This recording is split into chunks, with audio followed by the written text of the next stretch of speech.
நமது Google drive ஆப்பில் நேரடியாக டாக்குமெண்டை ஸ்கேன் செய்து பிடிஎஃப் ஆக சேமிக்கும் வழிமுறையை பார்ப்போம். டாக்குமெண்டை பிடிஎஃப் ஆக மாற்ற ஸ்கேனர் தேவையில்லை. உங்கள் போனில் இருக்கும் கூகுள் டிரைவ் போதும். முதலில் கூகுள் டிரைவ் ஆப்பை ஓபன் செய்யுங்கள்.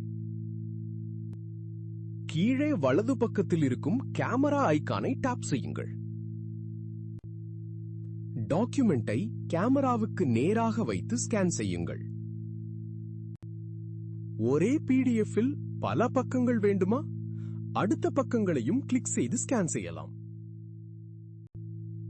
தேவையில்லாத பகுதிகளை கிராப் செய்து டாக்குமெண்டை தெளிவாக அட்ஜஸ்ட் செய்யுங்கள். இப்போது நெக்ஸ்ட் என்பதை தேர்வு செய்யுங்கள்.